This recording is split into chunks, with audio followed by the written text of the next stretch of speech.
Kau pikir ini tentang kutukan. Padahal ini tentang janji yang kau khianati sendiri. Malam ke-7. Tricia duduk di lantai kamar.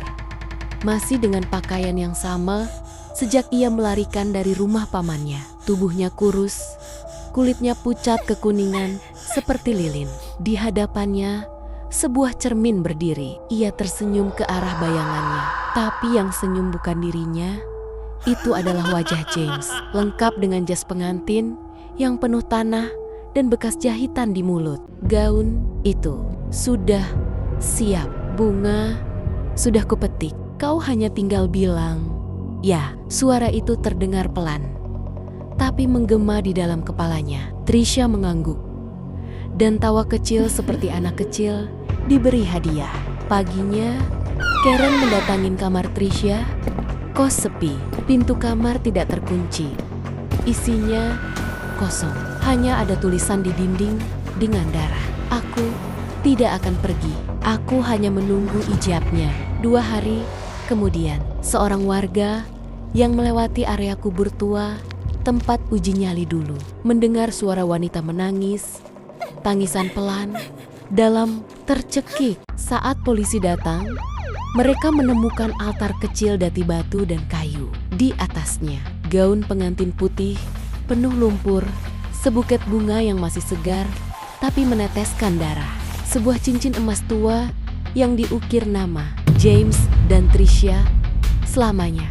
Dan di tengah altar itu, Tricia berdiri, diam, dengan kepala miring seperti patah. Matanya melotot ke arah langit, tapi bibirnya tersenyum, seolah sedang difoto di pelaminan. Aku siap, suamiku, bisikannya ke arah udara kosong. Saksi mata menjerit. Tiba-tiba, tanah di bawah kaki Tricia merekah perlahan. Tubuhnya tertarik ke bawah, tapi bukan jatuh.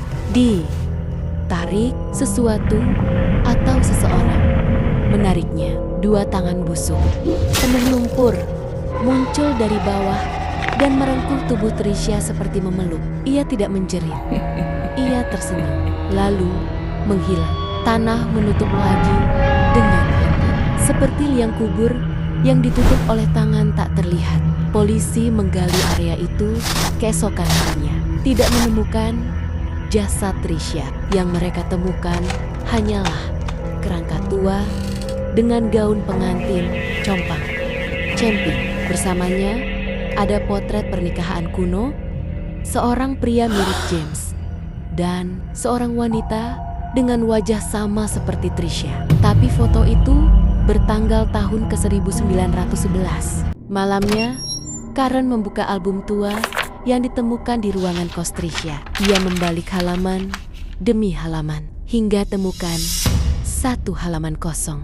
Tiba-tiba, tinta mulai muncul sendiri di atas kertas itu. Tamu yang terakhir menolak ijab, akhirnya menerima. Kau berikutnya, saksi, karena menjerit dan melempar album itu ke lantai. Tapi lembaran terakhirnya tetap terbuka, dan ada cincin emas yang entah dari mana kini berada di atas halaman tersebut. Ukurannya pas di jari Karen. Karen masuk ke kamar mandi, menatap cermin, tapi bayangan di cermin tersenyum lebih dulu darinya. Dan dari pantulan itu, James berdiri di belakangnya, membisikkan nikah tak butuh banyak saksi, cukup 1. Lampu padam, cermin retak, dan 1 suara pelan menggema. Sah.